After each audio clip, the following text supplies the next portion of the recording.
Ekonomi Indonesia anjlok, Jokowi panik, pekerja harus bayar upeti.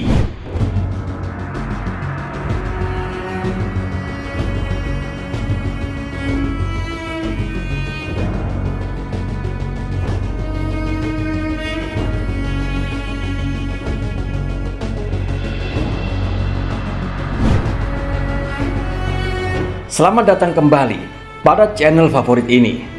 Kali ini kita akan membahas tema panas yang bisa membuat kita pusing tujuh keliling. Ekonomi Indonesia yang saat ini terjun bebas menuju jurang kemiskinan. Mari kita bedah satu persatu faktor yang bikin kita semua geleng-geleng kepala. Ini terus ramai muncul dan dibahas ya, kekhawatiran masyarakat soal potongan gaji untuk tapera ini bukan tanpa alasan. Ya, tidak hanya memberatkan, banyak pula bukti dan fakta yang memicu keraguan seperti temuan Badan Pemeriksa Keuangan soal ratusan ribu pensiunan yang belum dapat pengembalian dana tapera hingga lebih dari 500 miliar rupiah. PT PLN Persero mengatakan dalam 5 tahun terakhir, perusahaan mencatatkan utang hingga mencapai 500 triliun rupiah. Pemerintah memangkas belanja modal PLN hingga 20 triliun rupiah karena kondisi keuangan yang mulai mengkhawatirkan. Besarnya utang PLN dikhawatirkan akan menghambat program kelistrikan yang telah dicanangkan pemerintah. Pemirsa, Kejaksaan Agung menaksir kerugian BPJS Ketenagakerjaan mencapai 20 triliun rupiah. Kerugian dalam jumlah besar tersebut diduga akibat dugaan tindak pidana korupsi pengelolaan dana investasi.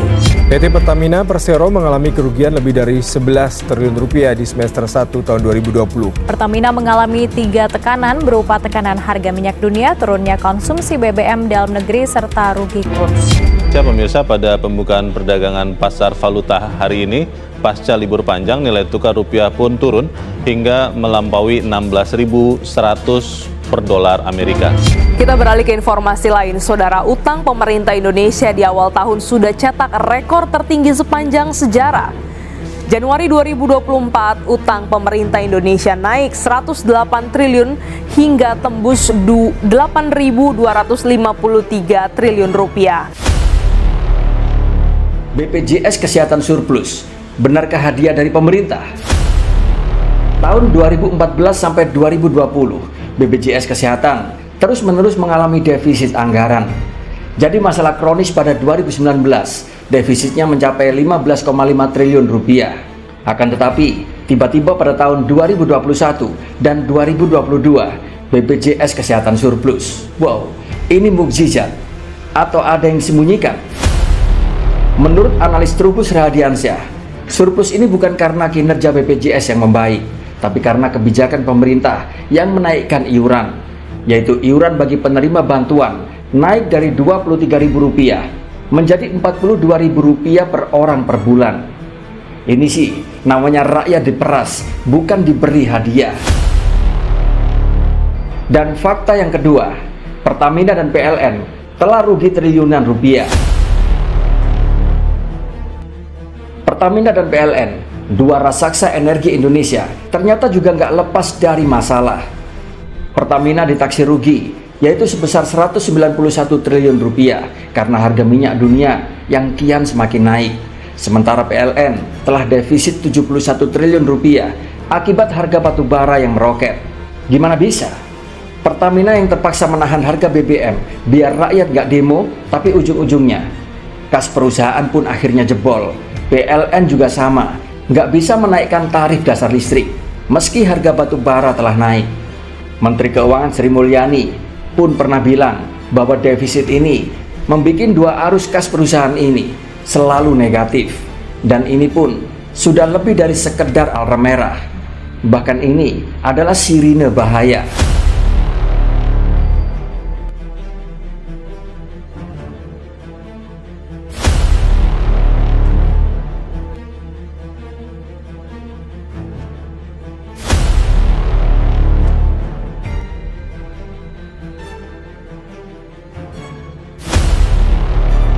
Utang pemerintah saat ini semakin membengkak.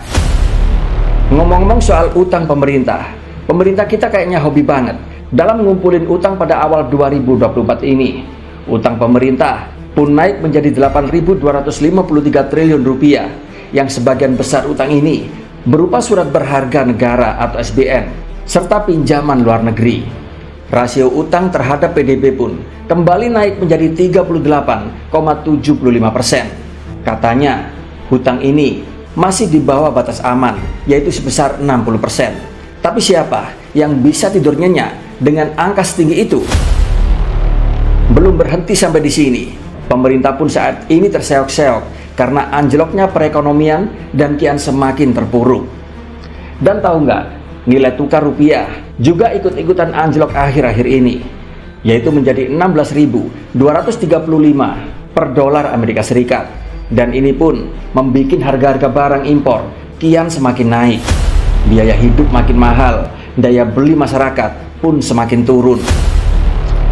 Lalu apa yang terjadi? Rakyat pun kian semakin miskin, sementara para pejabat kita mungkin masih bisa senyum-senyum di kursi yang empuk. Dan situasi ini seperti tidak cukup sampai di sini. PLN pun ternyata punya hutang sebesar 500 triliun rupiah. Menteri BUMN Erick Thohir pun pernah bilang, perlu adanya terobosan besar-besaran. PLN pun harus mengubah pembangkit listrik dari energi batubara ke energi terbarukan. Dan ini pun butuh dana yang besar. Utang yang segunung, proyek yang aneh-aneh, dan permainan proyek yang nggak penting, semua jadi beban PLN. Dan celakanya, sekarang ini pemerintah pun mulai mengincar kantong-kantong pekerja, yaitu lewat PP 21 tahun 2024 yang mewajibkan semua pekerja untuk membayar upeti ke pemerintah, yaitu lewat program tabungan perumahan rakyat atau TAPERA. Dan asumsi saya, jangan-jangan ini hanyalah cuma cara lain buat menutup defisit anggaran yang makin lama kian makin melebar. Dan bila kita ungkap lebih dalam, ternyata BP TAPERA pun juga punya banyak masalah. Ada sekitar 124.960 pensiunan pun belum dapat pengembalian dana. Uang para pensiunan yang sebesar 567,5 miliar hingga hari ini masih belum dicairkan. Ya, ini terus ramai muncul dan dibahas ya, kekhawatiran masyarakat soal potongan gaji untuk TAPERA ini bukan tanpa alasan. Ya, tidak hanya memberatkan, banyak pula bukti dan fakta yang memicu keraguan seperti temuan Badan Pemeriksa Keuangan soal ratusan ribu pensiunan yang belum dapat pengembalian dana TAPERA hingga lebih dari 500 miliar rupiah. Di sini artinya ada indikasi fraud atau pengelolaan dana yang amburadul. Belum hilang kabar-kabar buruk menghujam rakyat. Kini ada kabar lagi yang begitu menghebohkan, yaitu petinggi IKN dan kejutan gaji yang telat. Mundurnya Kepala Otorita dan Wakil Kepala Otorita IKN Nusantara Bambang Susantono dan juga Dodi Rahayu mendapatkan respons dari anggota DPR RI. Ketua Komisi 4 DPR Daniel Johan menilai keputusan tersebut mengejutkan sekaligus membuktikan ada banyak masalah di IKN. Mundurnya Kepala Otorita dan Wakil Kepala Otorita IKN Nusantara Bambang Susantono dan Dodi Rahayu mendapat respon dari anggota DPR RI. Saya mau konfirmasi, kembali lagi masalah human resource. Apakah betul ada teman-teman yang sudah bekerja lama dan belum dibayar? Itu kami minta konfirmasi, Pak. Saya ingin mengkonfirmasi tadi sebetulnya tentang apakah ada yang belum dibayar, Pak. Ya, kami harus jujur menyatakan bahwa kami masih menunggu Perpres tentang hak keuangan eselon 1 dan turunannya pada saat ini. Ya. Kalau boleh jujur juga, saya dan Pak Doni juga butuh waktu 11 bulan hingga kami mendapatkan salary. Gitu. Jadi ya sudah dibahas di Menko. Sudah dibahas ini yang hak keuangan untuk pejabat eselon 1 ke bawah ini di Menko Polhukam, Ibu sekalian, dan ini meluncur ke Presiden sekarang, begitu. Jadi ini teman-teman saya ini merupakan teman-teman yang tangguh, Ibu sekalian. Jadi ya demikianlah kondisinya, begitu ya. Dan mereka juga tetap bekerja dengan semangat, gitu ya. Tapi tentu saja kami juga melakukan langkah-langkah agar ini bisa dipercepat. Kisah tragis dari Otorita IKN, yaitu Kepala Otorita IKN Bambang Susantono dan wakilnya Doni Raharjo, dikabarkan telah mundur dari jabatannya. Dan yang menjadi banyak pertanyaan saat ini, apa alasan kemunduran dua orang tersebut? Dan setelah diselidiki, ternyata gaji mereka telat selama 11 bulan dan belum dibayar oleh pemerintah. Bagaimana bisa seorang pejabat tinggi yang seharusnya mengelola proyek besar malah tidak digaji tepat waktu? Mungkin inilah salah satu alasan kenapa presiden kita begitu panik atas semua masalah ini. Tapi sayangnya, kebijakan yang diterapkan saat ini, kitalah yang akan banyak menanggung. Dengan semua masalah ini, jadi tidak heran jika Presiden Jokowi sangat begitu ketar-ketir. Ekonomi yang anjlok, utang-utang yang menggunung, dan rakyat yang terus menderita. Ditambah lagi dengan kebijakan PP 21 tahun 2024. Mungkin ini adalah kebijakan yang merupakan gunung es dari upaya pemerintah untuk menutup defisit anggaran yang makin parah. Sementara rakyat sendiri pun dipaksa untuk membayar upeti. Di sini, pejabat mungkin masih bisa menikmati fasilitas, tapi rakyat kecil semakin tertindas.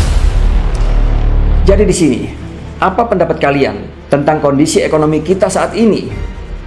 Tinggalkan komentar di bawah ya. Jangan lupa untuk like, subscribe, dan share video ini biar semakin banyak yang sadar akan realita pahit ini. Dan sampai jumpa pada video-video kami berikutnya. Tetap kritis dan tetap vokal demi kemajuan Indonesia.